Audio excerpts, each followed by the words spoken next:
Welcome back to Live from the Pit. I'm your host, Tom Quiet, and I'm sitting here with a very special guest. We have Eloise coming all the way across. Wait, let me redo that. That was That's terrible. Sorry about that. okay. All right. Welcome back to Live from the Pit. I'm your host, Tom Quiet, and we got a very special guest joining us. We got Eloise from Cult of Indigo. How's it going today? I'm well. How are you? Doing really well. I'm excited to have you back on. It's been not quite a year, but close enough. So I'm excited to sit down and catch up with you.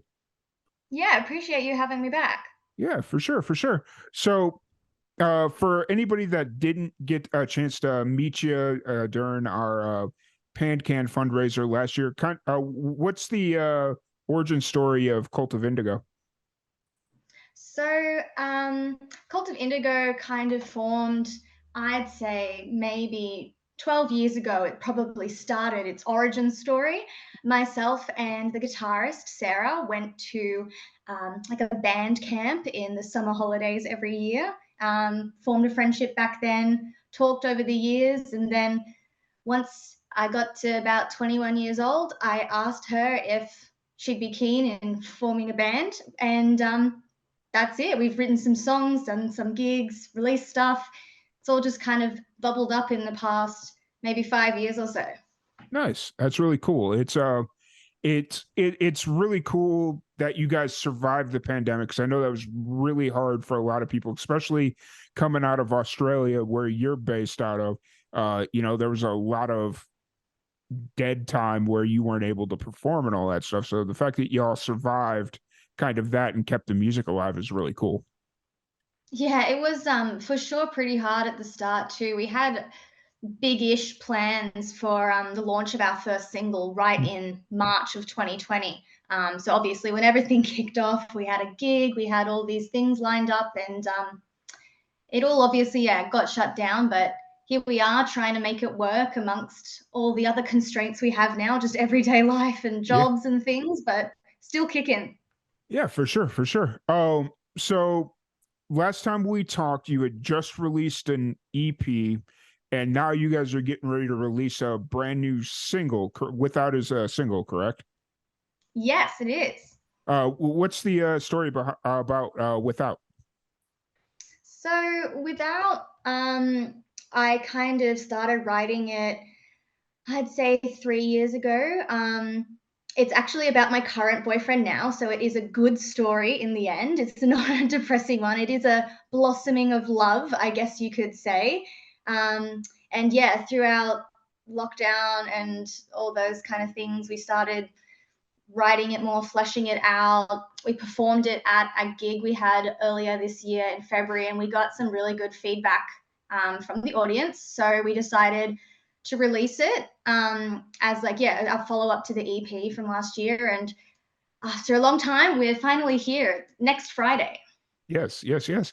I'm excited to hear it. I can't, I've enjoyed listening to the EP, but I'm ready for some new Cult of Indigo music, without I'm excited to hear it and I can't wait to share it with everybody on the Live and Amplified platform, live from the pit, everything that we do.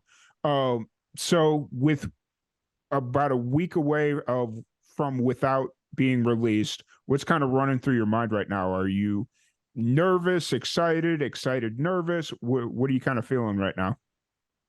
I think I am pretty nervous. I mean, I think with this single, we've worked pretty hard to try and lock in our band's sound at this point now, just based on like a lot of feedback from the other songs and just personal opinions that we had about which tracks we liked best from the EP. We've tried to, steer in the correct direction for this one.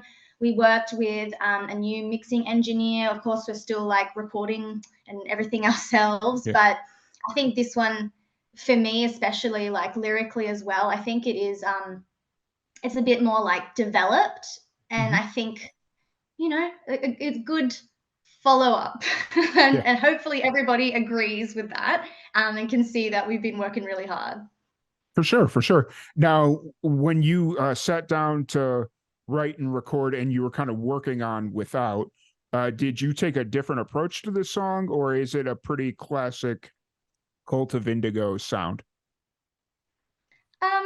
I think it was the same basic, yeah, approach where I had a set of lyrics that I brought to the band and said, you know, do your worst, do your best. I like to make sure, we all have a go at our own things. Guitar takes over guitar, bass takes over Yeah. bass, drummers do what drummers do. I think like we all have that really good trust with each other. So we workshopped it, yeah, for quite a while over a bunch of practice sessions. And then when it came to recording, um, we did the drums first, and Julian did an excellent session in the studio that day, just smashing it out so many times over and over till we got it right. And same with all the other tracks. And I think, yeah, it's same story, but Hmm. more professional now. We're trying. Nice. That's awesome. And it just, that kind of just shows your growth as a band and I hate using the word maturity, but it's like the best word to describe a band as they kind of go through the process and get those reps under their belt as far as like recording and producing music. Yeah, I mean, I hope so. Yeah. Oh, so without drops on the 25th, is this ultimately leading to another EP, or do you kind of see yourself doing like singles for right now? I think we would be looking at a number of singles just in the Mhm. meantime.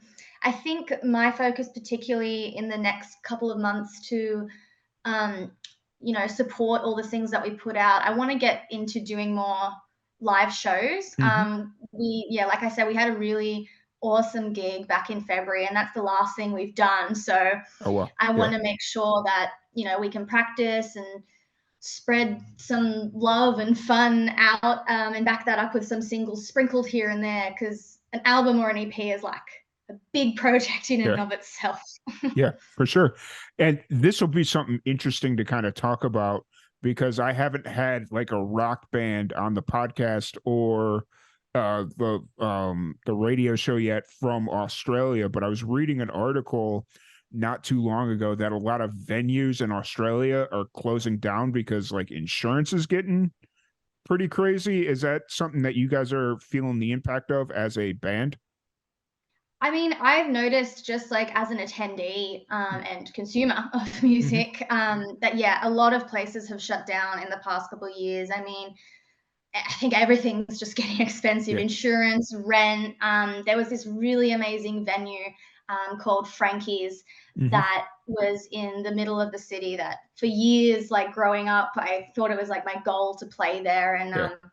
they actually had to shut down and might be reopening or something to make way for a new like train station. Like there's Hmm. just so many factors happening. And there's always, the greatest little bars and Hmm. pubs and places that will support live music to still give everyone opportunity. But there's only so many, and there's Yeah. hundreds, if not thousands, of bands. Yeah, for sure. Are you talking about Frankie's Pizza, right? That's the Or one, yeah. because one of the bands that I used to work with before they inevitably broke up, they used to perform at Frankie's a lot, and I always had it in the back of my mind that I wanted to go catch a show there whenever I made it out to Sydney, but now here we are. So I mean, who it's knows? I think I have heard whispers that the owners are trying to work on recreating the experience. But yeah, it was a amazing venue. nice. Just classic rock and roll dive bar, amazing Mhm. pizza too. Nice. That's awesome. That's really, I mean, hopefully they do reopen. So that'd be really cool. So without drops on the 25th of August, if people want to pre-save that or check out any of your upcoming shows as you get them booked or interact with you on social, where's the best place to find y'all? I think we're probably most active on Instagram, just at Cult of Indigo. We have our pre-save link in the bio now. We have as many posts as we're trying to put up, try and keep everyone updated. As soon as anything's happening, we'll let you know. But we're on TikTok, we're on Facebook, everything you can imagine, just at Cult of Indigo. Awesome. Awesome. Well, once again, thank you so much for hanging out with us. It's been an absolute blast chatting with you. I'm glad we got this opportunity to catch up, and thank you so much for stepping in on a pretty late notice. Like, I mean, I talked to you about this time last night about trying to get this book, but really appreciate you coming in for us. And we'll be right back after this musical break.